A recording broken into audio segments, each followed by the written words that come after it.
Thailand's DTV visa looks like a real shot at a freedom-based type of lifestyle. But there's a big difference between building a life and extending a holiday. On paper, it's brilliant. Lower costs, more time, more flexibility, and a base in one of Southeast Asia's most livable cities. But does it still hold up when the holiday feeling wears off? I lived in Bangkok for years. I'm living full-time in Southeast Asia, and I keep seeing the same pattern. Year one feels like freedom. Year two is where you actually find out what supports you in the long term. So today, let's take a look at what the DTV dream gets right, where people sometimes misjudge it, and whether this is real freedom or just a longer holiday.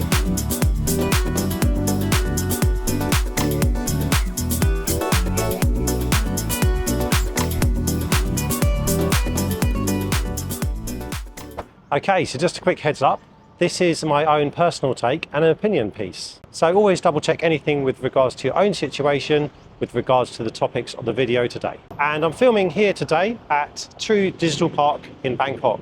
It's right next to Punawiti BTS on the main Sukhumvit Road. You can think of it as like kind of a big work-life campus where you can work, eat, train and do all your day-to-day activities under one roof, which I think is the perfect backdrop for this kind of built to last type of question for the video today. So my friend, it's places such as this as to why the DTV has grabbed people's attention. Because this is the dream, right?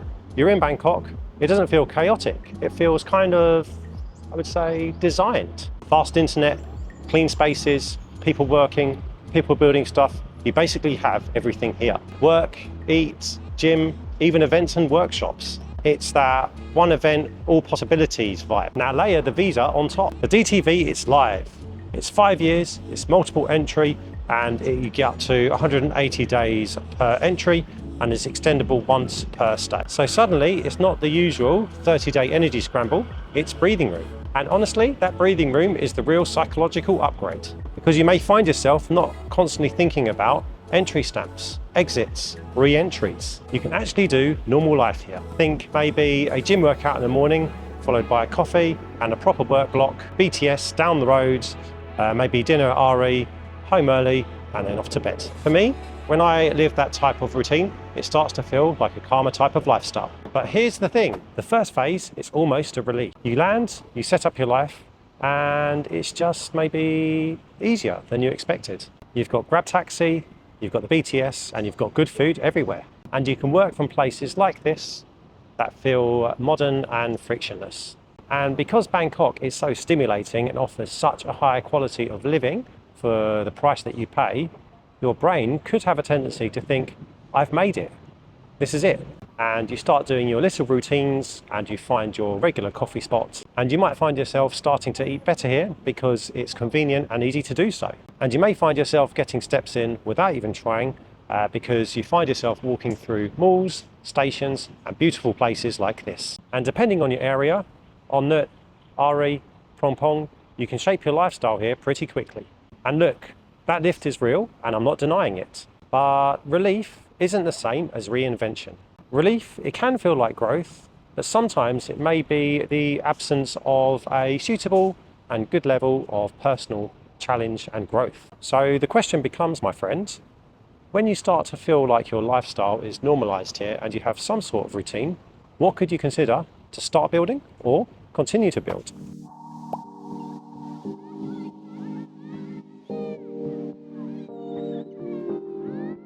Bangkok is very comfortable, and that is a strength, but it also means that you need to build your own structure because the city, it won't encourage you to do so. No one's checking if you trained today. Depending on your situation, nobody may be checking if you have met your deadlines, and no one's checking if you stayed out late again.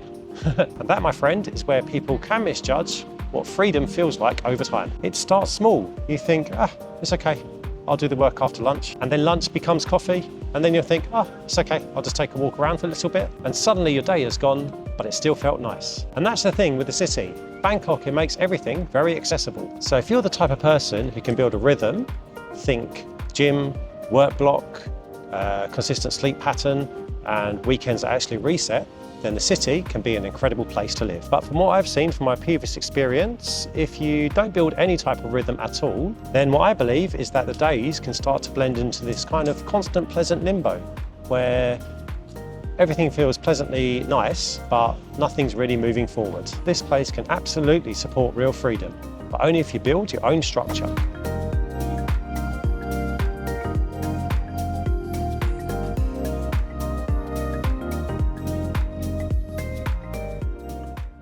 Socially, Bangkok is brilliant, and places like True Digital Park really show that. It's built to connect people. You have digital nomads, startups, events, workshops. There's always something happening. And as a result, you can meet people easily here. The vibe here is certainly optimistic. People are building things, learning things, training, pioneering new projects. The only thing I'd say is, most friendships here start with one question, and that is, how long are you here for? And I wouldn't really say it's a negative thing, it's just that's the reality of a city that, on the whole, attracts people who are working in phases. And so in my opinion, if you want this to feel like a real base, I would say you have to intentionally build depth. Not just mates for dinner, but your people, your rhythm, and your anchors. Because what I've experienced sometimes before is when your environment and people are temporary and or transient, I would say life can start to feel a little bit temporary, even if you're in an amazing city and location. Bangkok has community everywhere, but you still have to choose your long-term circle.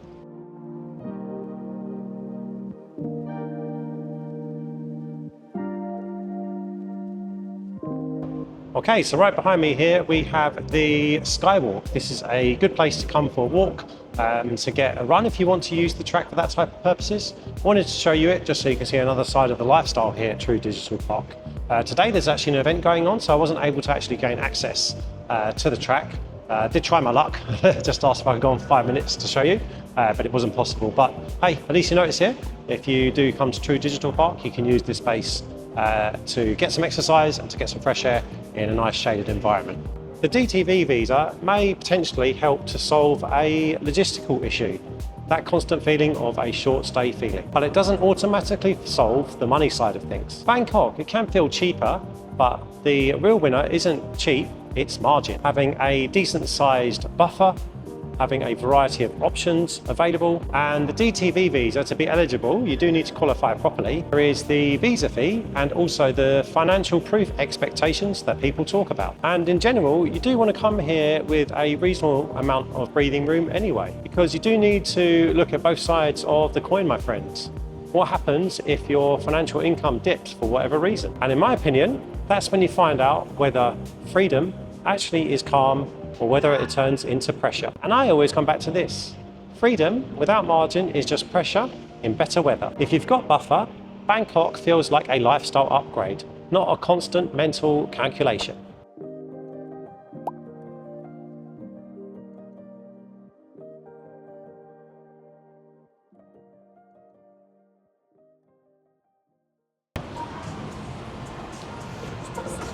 So this is the bit that probably matters the most. Why are you really here? Are you here because Bangkok and Thailand fit the type of life that you're trying to build? Or are you here because you're trying to get away from something from back home? And look, my friend, I get it.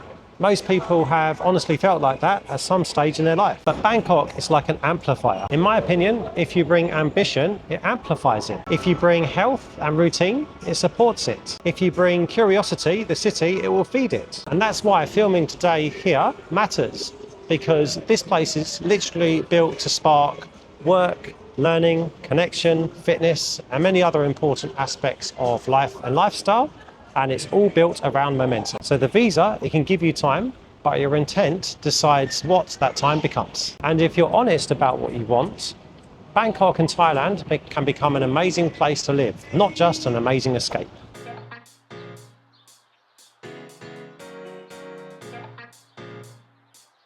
Thailand's DTV visa, is it real freedom or just a longer holiday? Here is my honest take. It certainly can be real freedom because it gives you time, flexibility and a more stable rhythm compared to the typical tourist cycle approach. But the visa isn't the deciding factor. You and your lifestyle are. If you bring structure, margin and intent, Bangkok supports it. It becomes a proper base and a real upgrade. And that's why True Digital Park is such a good symbol for this whole conversation, because this place is built around the idea that you can work, train, meet people, learn and live all in one environment. And in my opinion, the infrastructure is built to last, but the question is whether your lifestyle is. If you treat it like a life rather than a permanent getaway, then yeah, The dream is very real.